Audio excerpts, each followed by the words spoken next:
నమస్కారం city news కి స్వాగతం. ముందుగా ముఖ్యాంశాలు.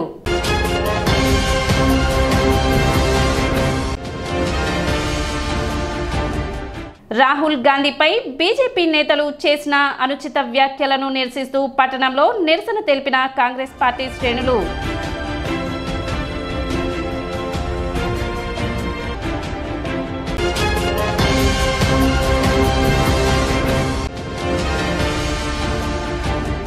పట్టణంలో మూడో రోజు కొనసాగిన స్వచ్ఛతా హీ సేవ కార్యక్రమం.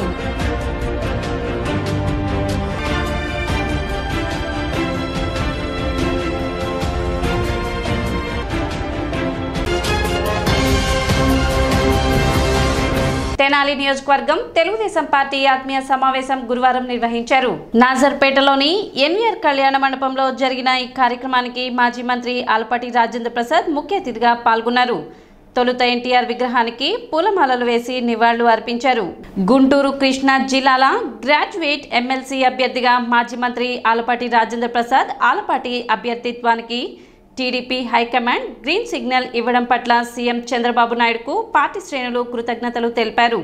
ఈ సందర్భంగా మాజీ మంత్రి ఆలపాటి రాజేంద్ర ప్రసాద్ మాట్లాడుతూ 100 రోజుల్లో కూటమి ప్రభుత్వంలో జరిగిన అభివృద్ధిని ప్రజల్లోకి తీసుకువెళ్లాల్సిన బాధ్యత ప్రతి కార్యకర్తపై ఉందని అన్నారు. అదేవిధంగా ఎమ్మెల్సీ ఎలక్షన్లో పోటీ చేసేందుకు అవకాశం కల్పించిన లోకేష్కు చంద్రబాబుకు ధన్యవాదాలు తెలిపారు. ప్రతి కార్యకర్త ఈ 30 రోజులు ఎమ్మెల్సీ ఓటర్ల నమోదుకు కృషి చేయాలని కోరారు. గత ప్రభుత్వంలో జగన్మోహన్ రెడ్డి చేసిన అరాచక పాలనను ప్రజల్లోకి తీసుకువెళ్లాల్సిన బాధ్యత ప్రతి కార్యకర్తపై ఉందన్నారు. ఈ తెనాలి ఘటన ఉన్నంత వరకు కూడా రాజకీయాల గురించి మాట్లాడుకునేటప్పుడు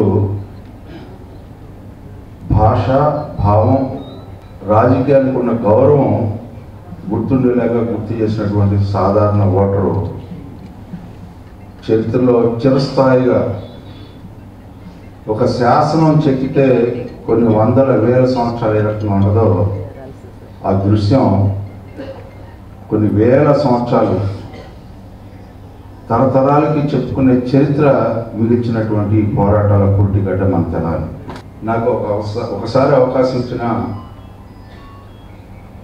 మిగతాసారి నాకు అవకాశం రాకపోయినా కూడా నాతో ఇన్ని వేల మంది నా జీవితంతో మిళితమైపోయిందంటే నాకు పదవి కాదు ముఖ్యం, మీరు అనేది నాకు నిర్ణయించుకోలేదు.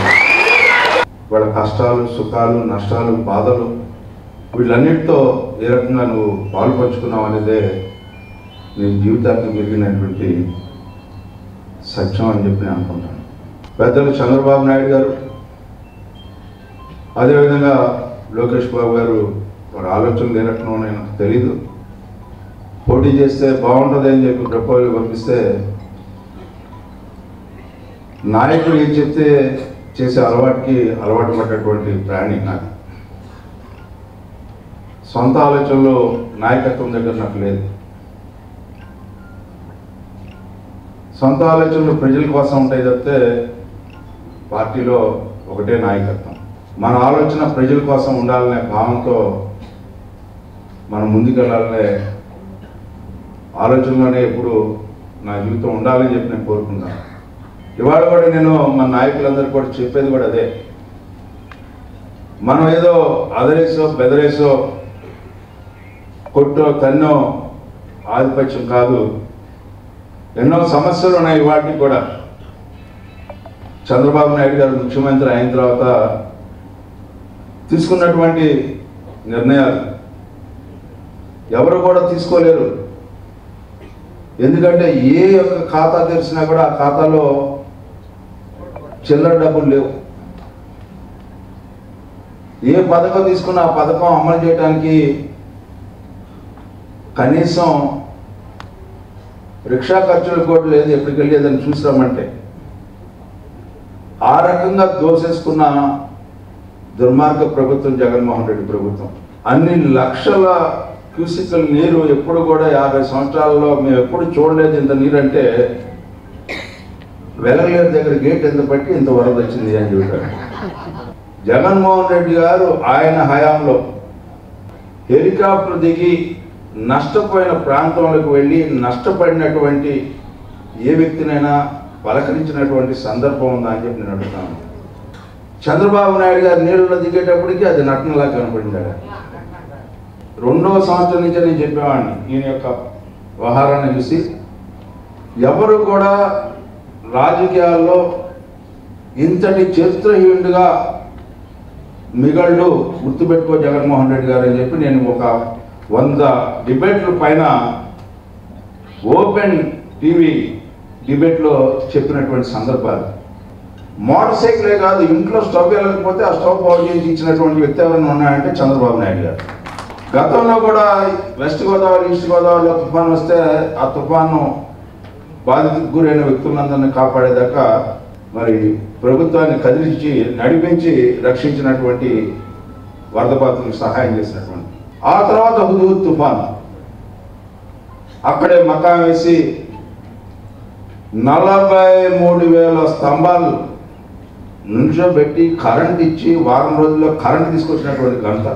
ఈరోజు 10 రోజులు కూడా బస్సులోనే కొనుక్కొని అక్కడి నుంచే మొత్తం రాష్ట్ర యంత్రాంగాన్ని అంతా కూడా కదిలించి మనందరినీ కూడా కదిలించి ఎక్కడైతే నష్టం జరిగిందో ఆ నష్టానికి నివారణ ఇచ్చినటువంటి వ్యక్తి చంద్రబాబు నాయుడు గారు. అరటికి 35,000 రూపాయలు, పసుపుకి 35,000 రూపాయలు, వరికి 10,000 రూపాయలు ఎకరానికి. ఎవరు గతంలో ఎవరు కూడా మన యొక్క చూడాలి. ఆ రకంగా అన్ని రకాలుగా చేతి వృత్తుల పనులు నష్టపోతే వాళ్ళకి, చిన్న చిన్న వ్యాపారాలు దుకాణాలు నష్టపోతే వాళ్ళకి, అన్ని వర్గాలకి నీ నా అనేది లేకుండా అందరికీ సహాయం చేసినటువంటి ప్రభుత్వం ఈనాటి కూటమి ప్రభుత్వం. మళ్ళీ 29లో చంద్రబాబు నాయుడు గారు ఎవరికి టికెట్ ఇచ్చినా కూడా ఈ తెనాలిలో తెలుగుదేశం పార్టీ తరఫున పోటీ చేసే వ్యక్తే గెలవాలి అని చెప్పి ఎక్కడ కూడా పట్టు తగ్గకుండా, ఎక్కడ కూడా పట్టు వీడకుండా, సమస్యలు ప్రతిసారి మనకే వస్తాయి కానీ మనం దాన్ని ఆ సమస్యను ఏదో రకంగా పరిష్కరించుకుంటూ ముందుకు నడవాల్సిందే. అందుకే ఈ 100 రోజుల మంచి ప్రభుత్వాన్ని గురించి రేపు 20 నుంచి 26 తారీఖు వరకు ప్రజల్లోకి తీసుకెళ్లాల్సిన బాధ్యత మన కూటమి ప్రభుత్వాన్ని. మనందరం కూడా ఎక్కడ ఆస్కారం ఉంటే అక్కడ ఒక మంచి మాట మాట్లాడుకోవటం, మంచి సమస్యని చర్చించుకోవటం, ఈ రకంగా చంద్రబాబు నాయుడు పరిష్కరించినందుకు మనం ధన్యవాదాలు తెలుపుకోవటం. కూటమి ప్రభుత్వం వచ్చిన తర్వాత పవన్ కళ్యాణ్ గారి నాయకత్వంలో 2 సార్లు, ఒకసారి 1,00,000 రూపాయలు 15th ఫైనాన్స్ మళ్ళీ 950 కోట్లు గతంలో కొంత ఇచ్చారు. ఇప్పుడు మళ్ళీ రేపటి 29వ తారీఖు ఎక్కడో క్యాప్షన్ చూసే ఈ మధ్య, leadership is not for next election, leadership is next for generation అని రాస్తున్నారు. రాసుకుంటే కాదయా, రాతకి ఏడుస్తున్నా గీతకి ఏడుతున్నా చేసుకున్న మొగుడికి ఏడుతున్నా అనే ఆ రకంగా ఉంది మీ పరిస్థితి. రాతలతో జరగదు, చేతలతో ఉన్నటువంటి చేత అయినటువంటి చంద్రబాబు నాయుడు యొక్క ప్రభుత్వాన్ని చూసి సిగ్గుపడి మంచి ఎట్లా చేయాలో చూసి నేర్చుకోమని చెప్పి ఈనాడు మీకు మనం చేసుకుంటూ, మన సత్తా, మన ప్రతిభ, మన ప్రాంతం యొక్క విశిష్టత రాబోయే ఎమ్మెల్సీ గ్రాడ్యుయేట్ ఎలక్షన్లో చూపించిన తర్వాత మళ్ళీ మీటింగ్ చేసుకున్నాం. ప్రధానంగా వారి సీట్లు ఎవరైతే త్యాగం చేశారో వాళ్ళకి సముచితమైన స్థానం కల్పించాలి. మరి ముఖ్యంగా త్యాగం చేసినటువంటి వ్యక్తుల్లో మొట్టమొదటి వ్యక్తిగా మన నాయకుడు ఆల్పాటి రాజేంద్ర ప్రసాద్ గారిని గుర్తించుకొని పార్టీ కష్టకాలంలో ఉన్నప్పుడు నేనున్నానని పార్టీకి, నాయకత్వానికి, కార్యకర్తలకి అండదండగా నిలబడి ఇవాళ మన నియోజకవర్గం చెప్పడం కాదు, కేంద్ర తెలుగుదేశం పార్టీ కార్యాలయమే ఆ విధంగా నాయకత్వం వచ్చినటువంటి ఆల్పాటి రాజేంద్ర ప్రసాద్ గారికి ప్రధానంగా సముచితమైన స్థానం కల్పించాలి. నాయకత్వాన్ని, ఈ పార్టీని బతికించాలంటే నాయకులు ఖచ్చితంగా ప్రజాప్రతినిధులుగా ఉండాలనే మంచి సంకల్పంతో గుంటూరు, కృష్ణా జిల్లాల పట్టభద్రుల శాసనమండలి సభ్యుడిగా అఫీషియల్ గా 2 రోజులు అనౌన్స్ చేస్తారు.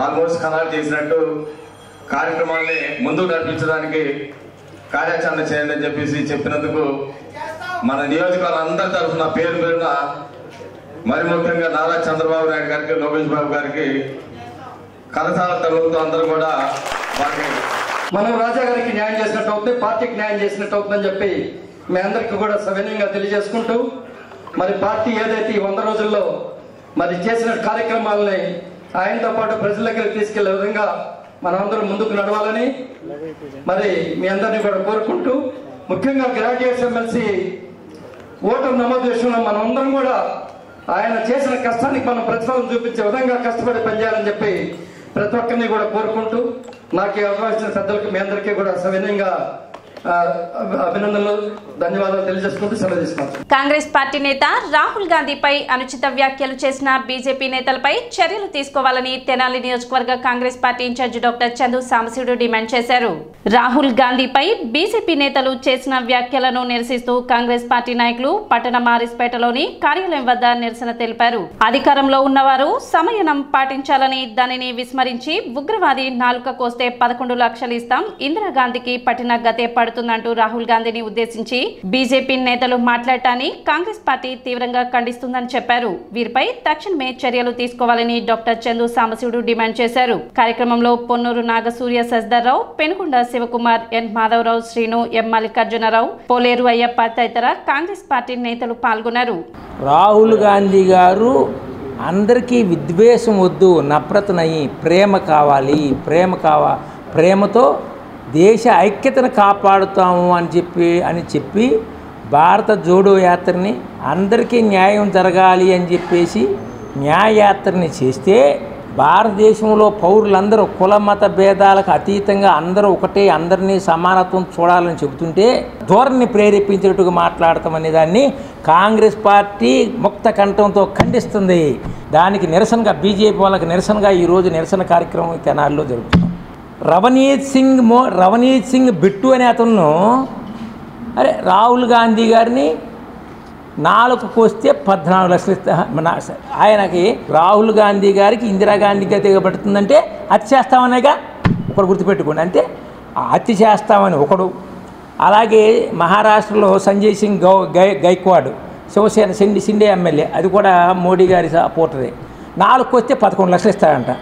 ఈవనండి ఆయన దగ్గరికి వచ్చేవాడు కొయ్యమని చూద్దాం. 4కు వస్తే 11 లక్షలు ఇస్తాడా? మూడవది, ఈయన టెర్రరిస్ట్ అంటారు. ఎందుకని టెర్రరిస్ట్ రాహుల్ గాంధీ గారు? అందరూ సమానం అన్నందుకు టెర్రరిస్టా? అందరినీ సమానం న్యాయం కావాలన్నందుకు టెర్రరిస్టా? దేశం మొత్తం ఐక్యంగా ఉండాలన్నందుకు టెర్రరిస్టా? రాహుల్ గాంధీ గారు టెర్రరిస్టు, వీళ్ళేమో చంపుతామనేవాళ్ళు, 4కు వస్తామనేవాళ్ళు,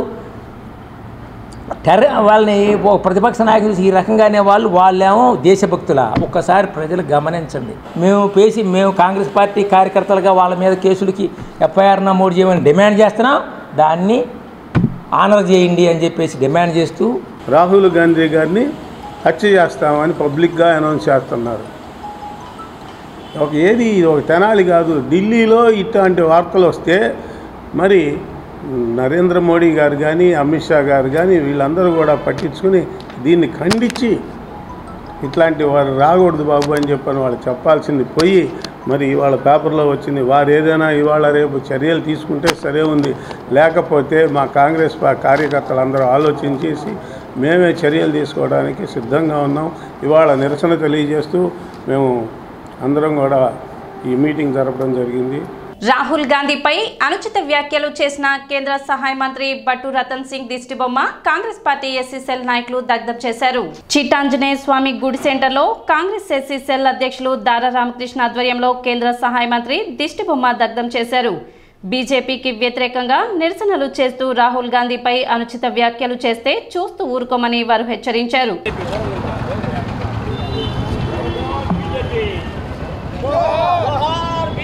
కేంద్ర మంత్రి రాజీవ్ రతన్ సింగ్, జోహార్ బీజేపీ కేంద్ర మంత్రి రాజీవ్ రతన్ సింగ్, అరెస్ట్ చేయాలి కేంద్ర మంత్రి, వదిలాలి కందిలాలి రాహుల్ గాంధీ గారి నాయకత్వం, వదిలాలి రాజీవ్ రతన్ సింగ్ వెంటనే. బీజేపీ రాహుల్ గాంధీ గారు పార్లమెంట్లో ప్రజల పట్ల, పేద ప్రజల పట్ల, దేశంలో జరుగుతున్న అన్యాయాల పట్ల బీజేపీ ప్రభుత్వాన్ని, ఎన్డీఏ ప్రభుత్వాన్ని నిలదీస్తుంటే మోడీ, అమిత్ షా ఇద్దరు కూడా వారికి రాహుల్ గాంధీ గారు అడిగిన ప్రజా సంక్షేమ సమస్యలకు ఇట్లా సమాధానాలు చెప్పలేక ఒక దుష్ట ప్రచారాన్ని చేస్తూ ఒక దుర్బుద్ధితోటి రాహుల్ గాంధీ గారిని హత్యాయత్నం చేసే విధంగా మనిషిని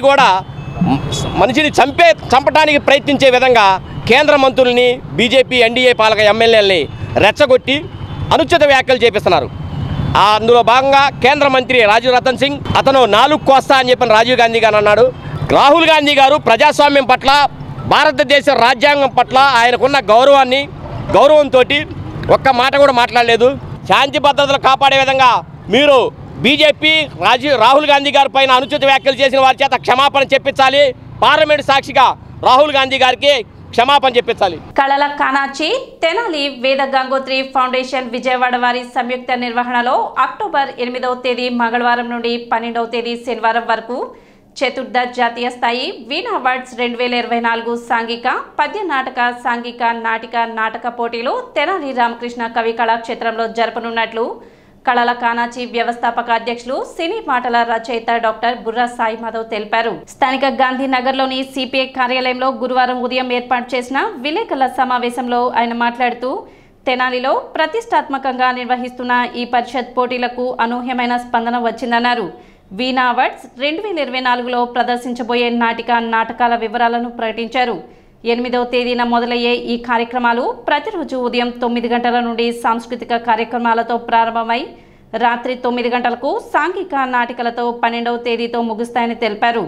అనంతరం కీర్తిశేషులు కన్నగంటి నాసరయ్య, కీర్తిశేషులు వల్లూరి వెంకటరామయ్య చౌదరి, కీర్తిశేషులు కొడాలి గోపాలరావు శత జయంతి సందర్భంగా సదస్సులు జరుగుతాయని, ఆ మీదట బుర్రా సుబ్రహ్మణ్య శాస్త్రి జాతీయ రంగస్థల పురస్కార ప్రదాన మహోత్సవం వీణా అవార్డ్స్ 2024 బహుమతి ప్రదానోత్సవ కార్యక్రమాలు జరుగుతాయి.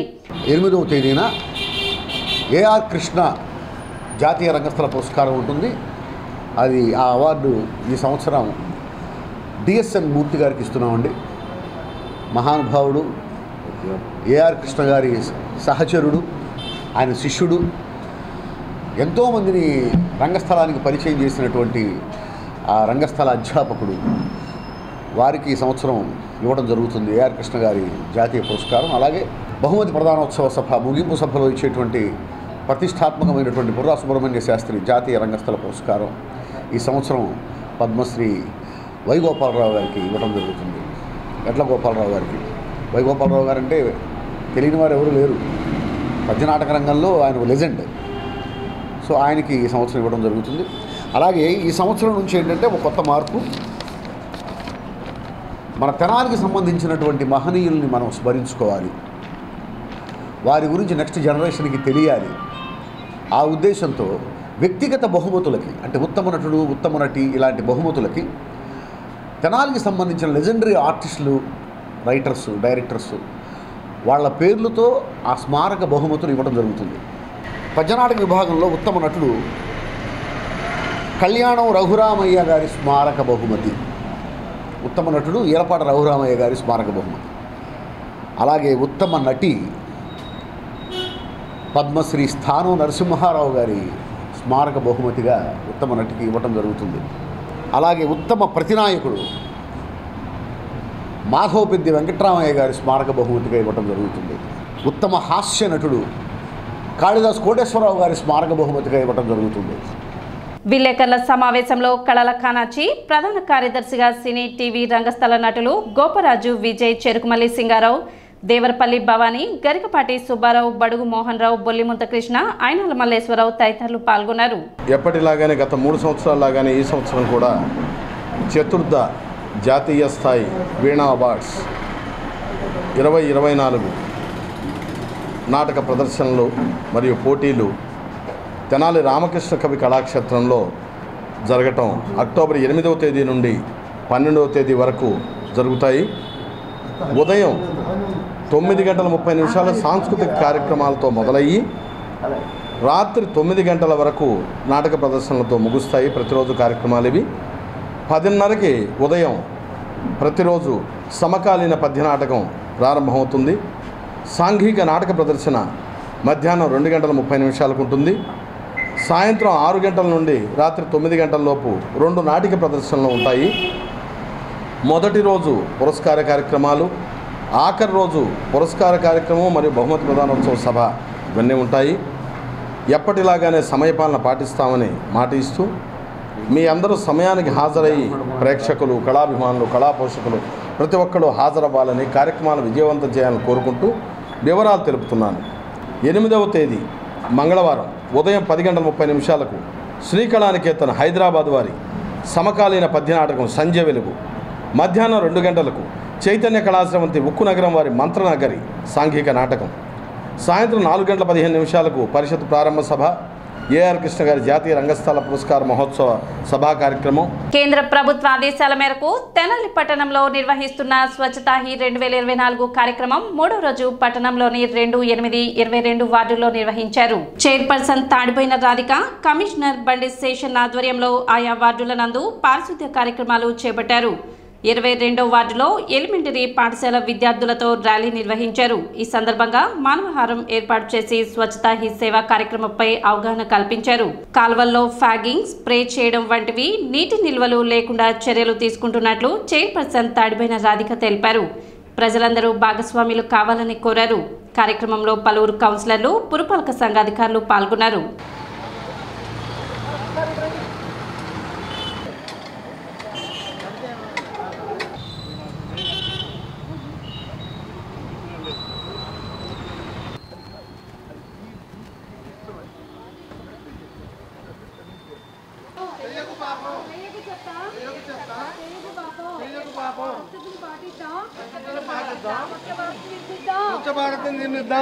ప్లాస్టిక్ కవర్లు వాడకు, ప్రాణానికి ముప్పు.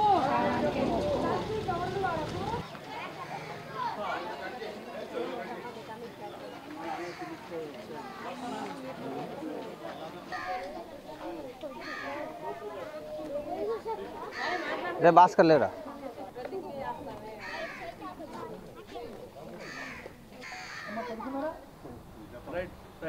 స్వచ్ఛతా ప్రకటన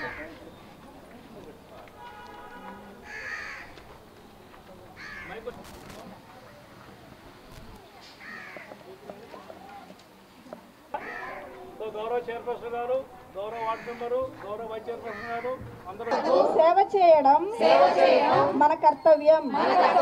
నేను ప్రతిజ్ఞ చేస్తున్నాను. స్వచ్ఛందంగా పరిశుభ్రత కోసం పనిచేసి పరిశుభ్ర ఆంధ్రప్రదేశ్ సాధించే సంకల్పానికి కట్టుబడి ఉంటాను. నేను చెత్త వేసి పరిసరాలను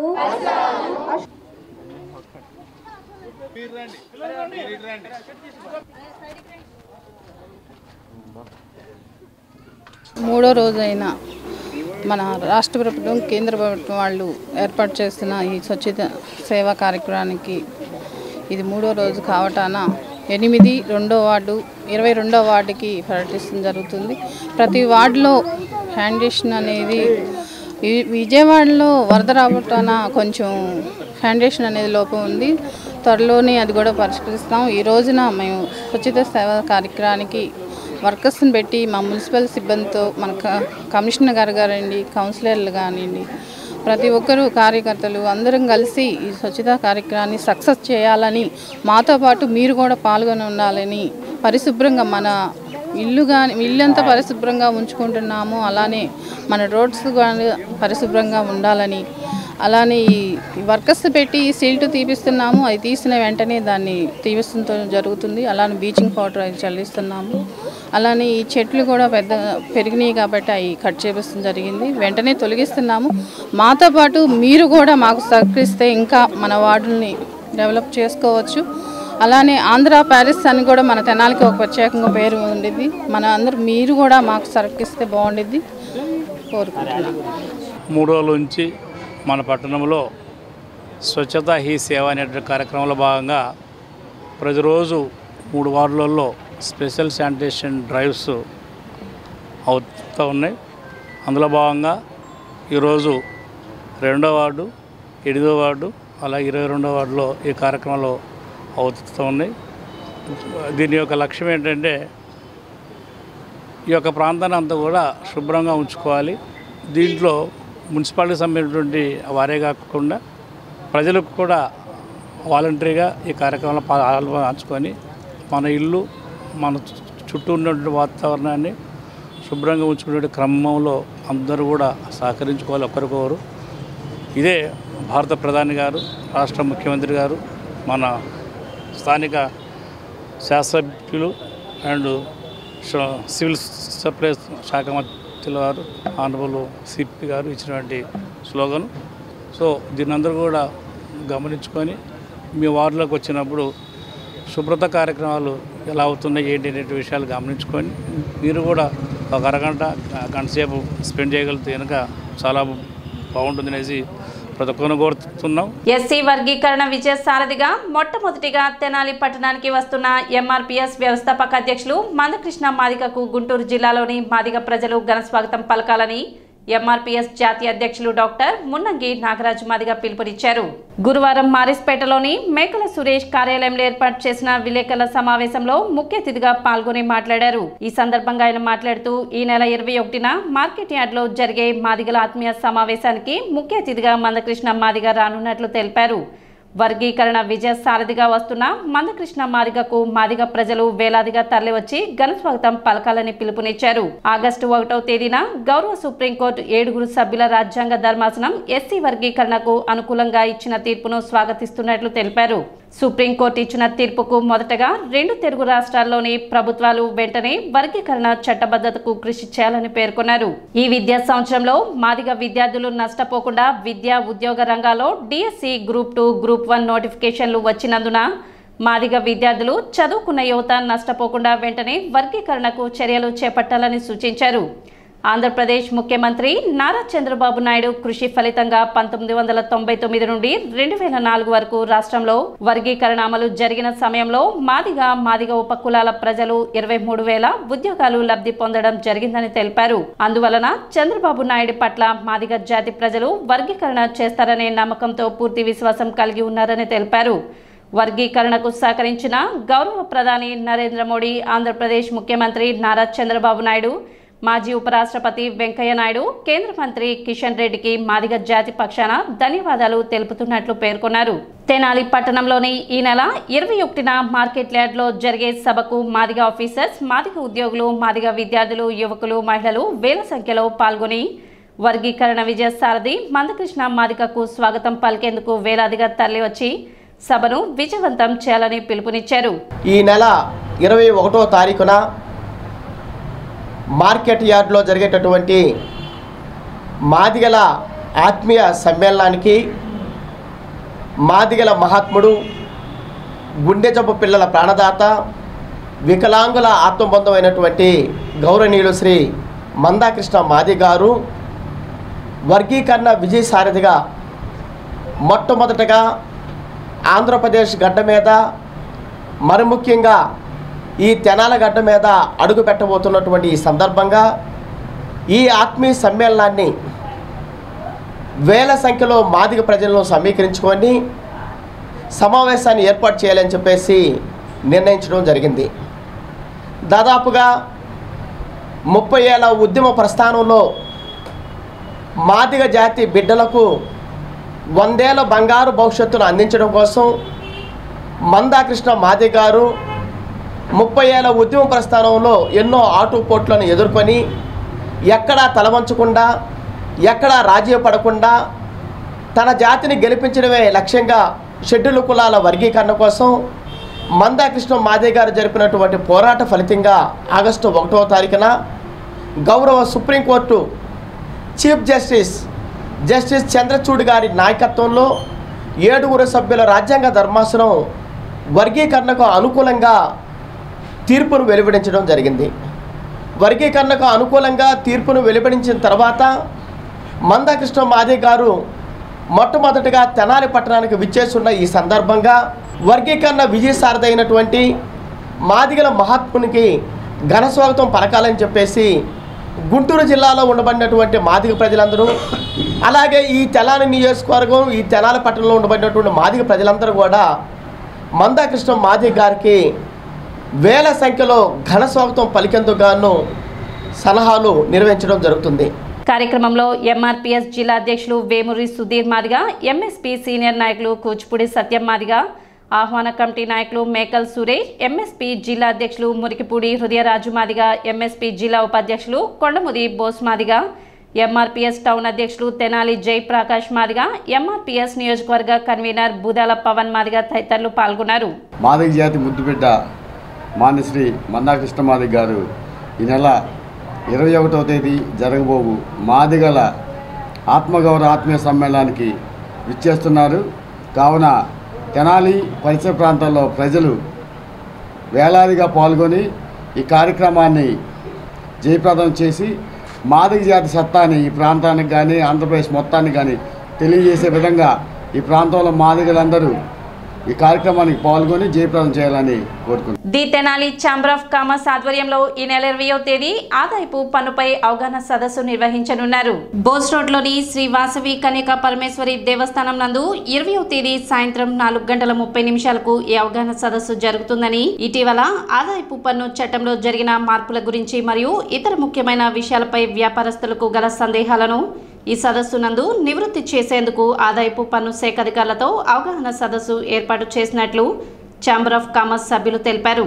the Tenali chamber of commerce Tenali వారు ఆదాయ పన్నుపై అవగాహన సదస్సును 20/9/2024 శుక్రవారం సాయంత్రం 4 గంటలకు శ్రీ కన్యకా పరమేశ్వరి దేవస్థాన సత్రావరణలో వక్కలగడ్డ రామ్మోహన్ రావు గారి కళ్యాణ మండపంలో అవగాహన సదస్సు ఏర్పాటు చేసినారు.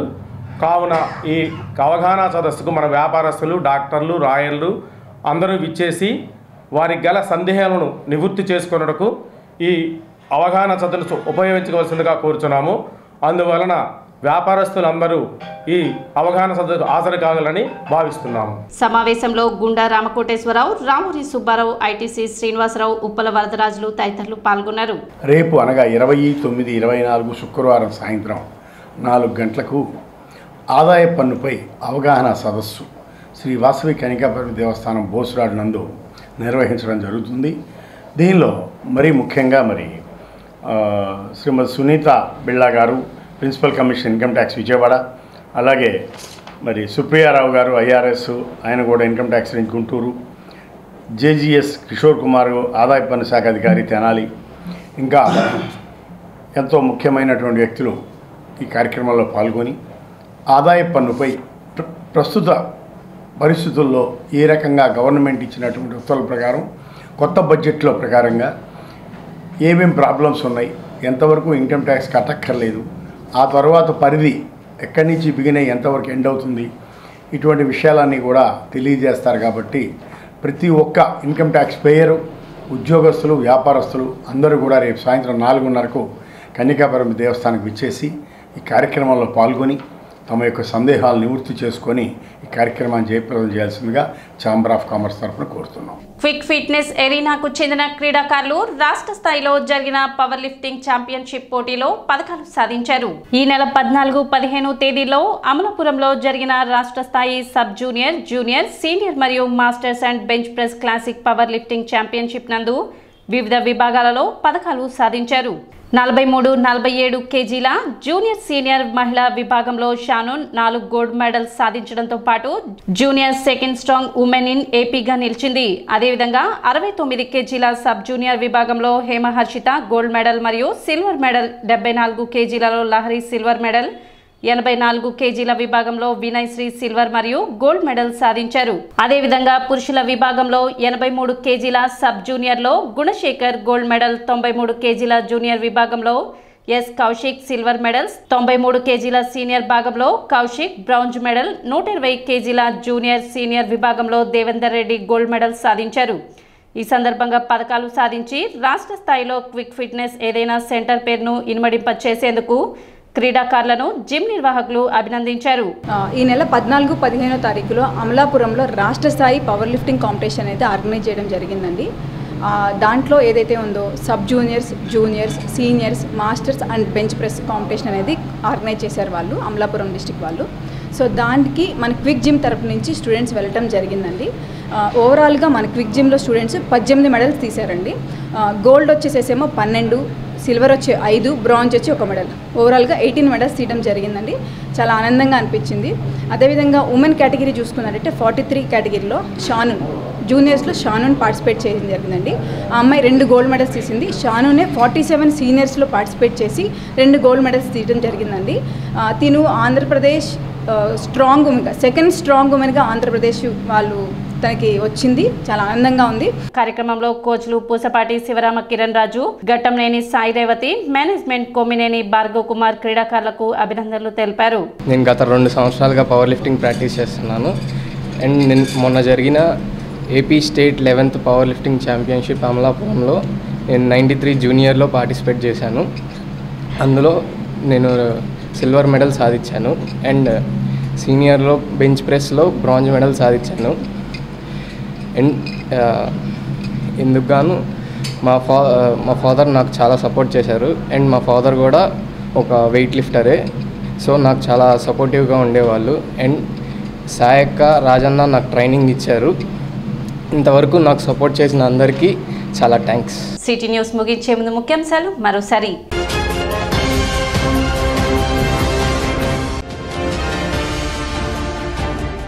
రాహుల్ గాంధీపై బీజేపీ నేతలు చేసిన అనుచిత వ్యాఖ్యలను నిరసిస్తూ పట్టణంలో నిరసన తెలిపిన కాంగ్రెస్ పార్టీ శ్రేణులు.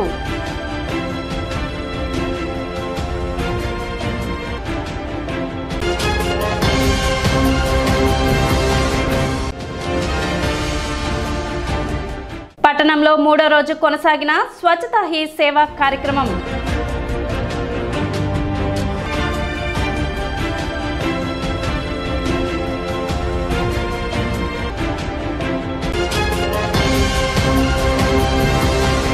సిటీ న్యూస్ ఇంతటితో సమాప్తం. నమస్కారం.